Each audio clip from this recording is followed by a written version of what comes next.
Pick up your gear and open your chests.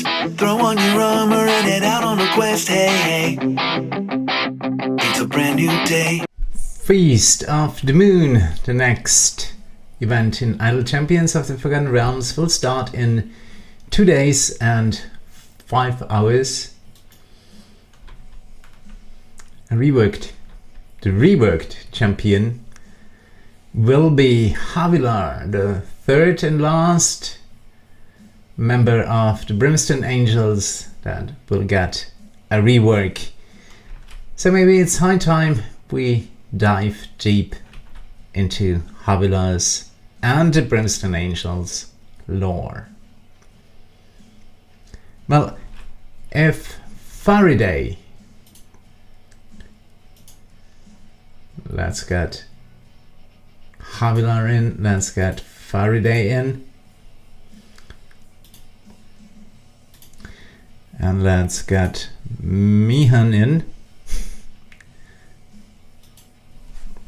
The Brimstone Angels joining a formation.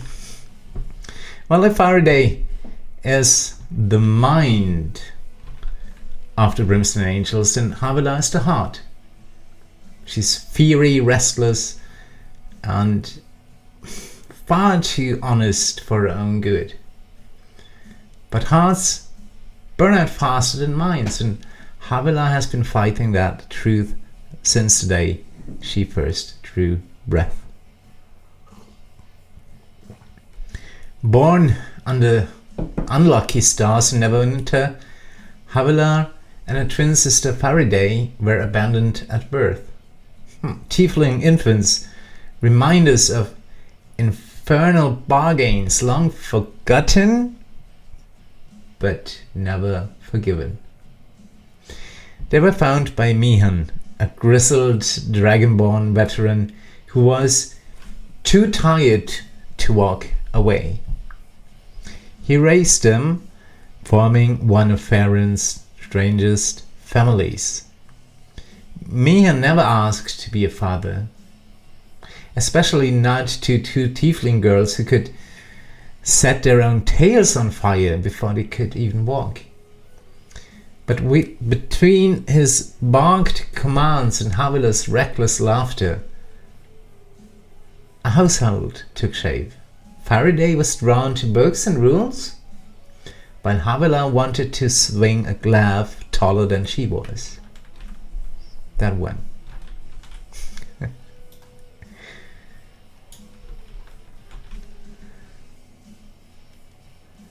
If the world hated them, well then Havilar would hate it right back. She never saw herself as a hero or a champion. She charged in because someone had to. She took the hit. She's technically a tank in Idle Champions because her sister couldn't. But Farideh's strength lies in restraint. Havilar's is in momentum. She's a living argument that willpower can replace wisdom. Well, at least until the bruises pile up eventually. They were known as Mehen's girls, the quiet one and the loud one. Havilar's protective streak became her identity, but protection can turn into control, and Havilar's flaws is that she doesn't always know that difference. Her love comes with force, her care with confrontation.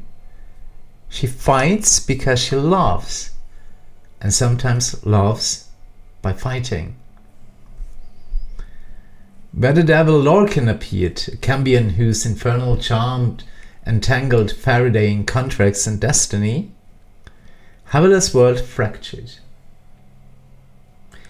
She couldn't understand why her sister would trust a creature like him. To Havilar, devils were the reason she had been abandoned. The irony?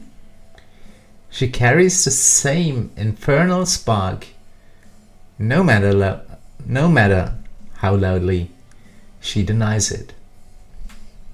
That's a tragedy. She's always fighting what's already inside her. But Farideh studies her infernal nature. Havilar tries to drown hers in action. It's not self-hatred.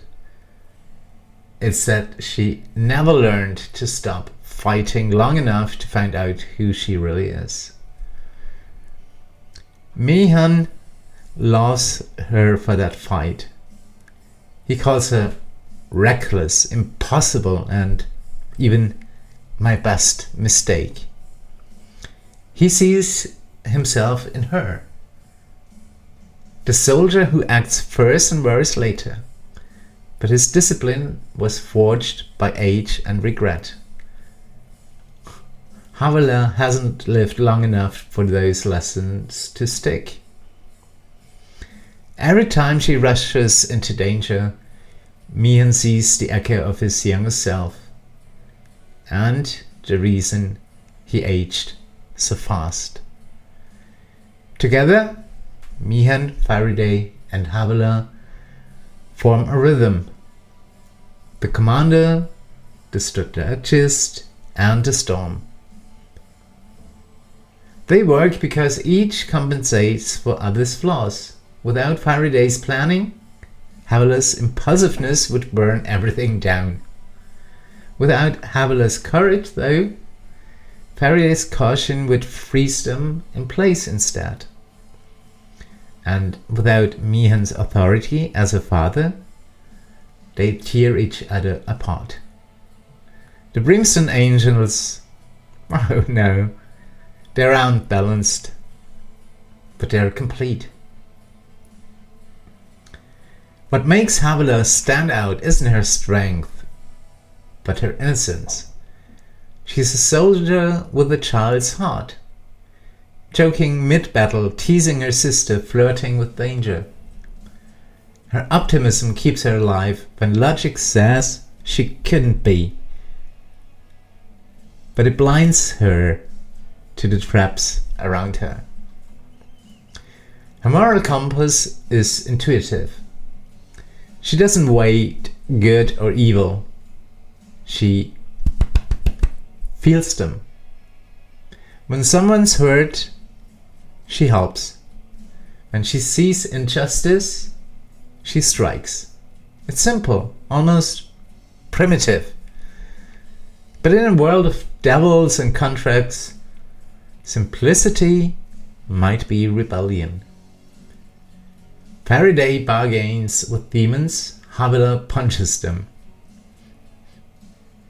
And oddly enough, both methods work. Havilar's temper is legendary. She can shift from laughter to fury in a heartbeat. And that volatility makes her unpredictable in battle and in conversation. Friends adore her enthusiasm until they hit her stubbornness. I love stubbornness. Mehen calls it too much blood in her fire. Passionate to the point of self-destruction almost. She forgives easily, but she forgets very slowly. Loud, brash, even insensitive. But Havilar is never false. And all beneath the bluster, Havilar carries a quiet insecurity. She knows Farideh is cleverer, more disciplined, more respected, yes. People see Farideh as a scholar, a warlock, a woman of intrigue. They see Havilar as a fighter. She fears that's all she'll ever be. That fear drives her to prove herself. Sometimes recklessly, sometimes beautifully. She wants to be more than just the muscle. She wants to be seen, not just to be used. Her relationship with her twin sister Farideh is the heart of the story. It's not exactly rivalry, There's no hatred, just let's call it confusion about how two people so alike can be so different. Havilar loves Farideh fiercely, but she doesn't understand her. Farideh's bargains, her secrecy, her flirtation with infernal power, all of it feels like betrayal to Havilar, who believes family should be the opposite of temptation. Yet every time they argue, Havilar defends her sister anyway. She'll shout until she's hoarse, then stand in front of her when the devil come calling. That's her version of love. Loud, clumsy, and absolute. And Farideh needs Havilar just as much. She needs someone to drag her out of her head, to remind her that life isn't about only contracts and consequences. No, Havilar is a tether to chaos, to laughter, to being human as a tiefling. Without her, Farideh would maybe just simply vanish into books and infernal whispers.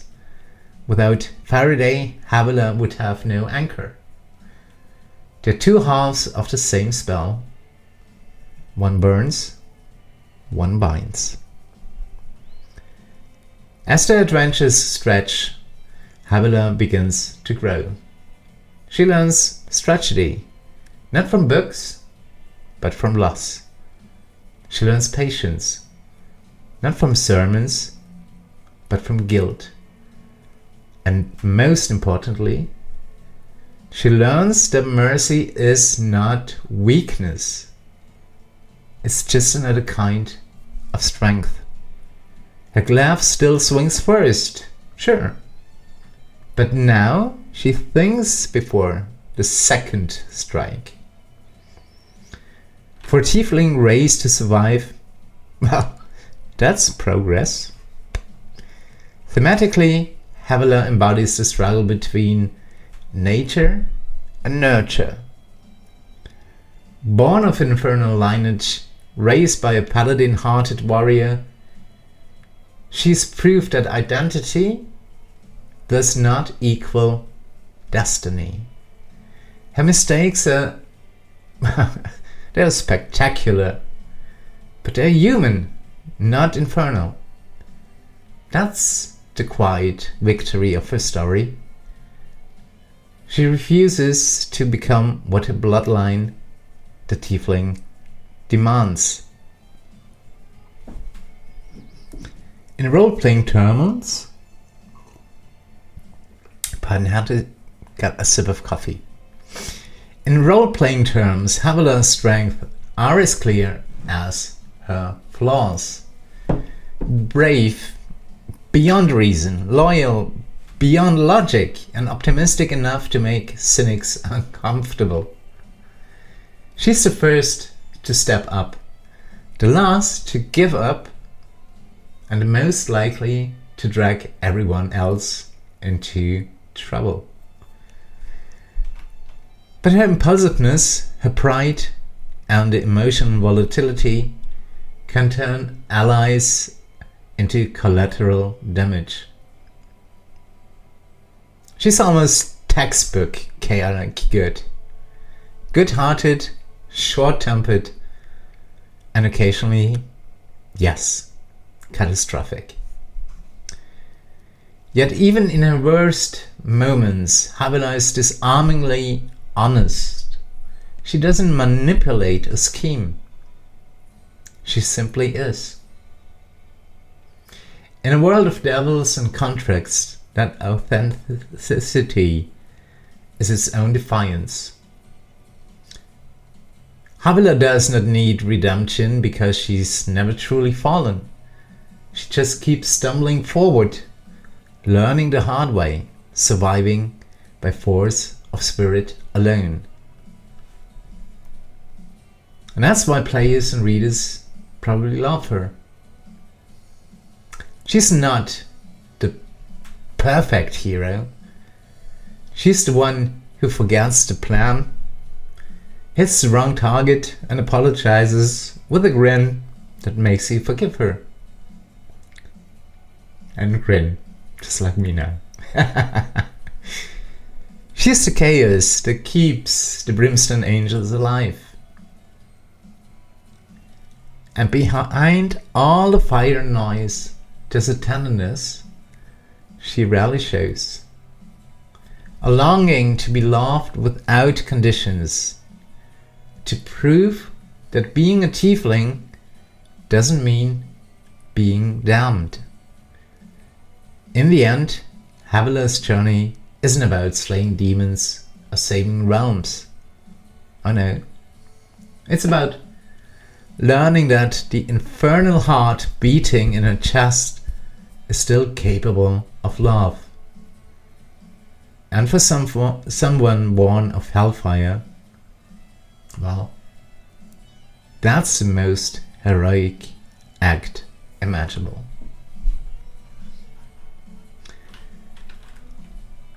Reworked Havilar will go live in Feast of the Moon, starting in 2 days and 4 hours at the day, at the time, day and time of the recording. I'll see you in Feast of the Moon, unlocking Skiller. Pretty excited about her. And we'll have a quick peek at Reworked Havilar soon. And in the meantime, I think you know how it is. Everyone, have fun, and I'll see you soon. Goodbye, everyone. Goodbye. Pick up your gear and open your chests. Throw on your armor and head out on a quest. Hey, hey. It's a brand new day.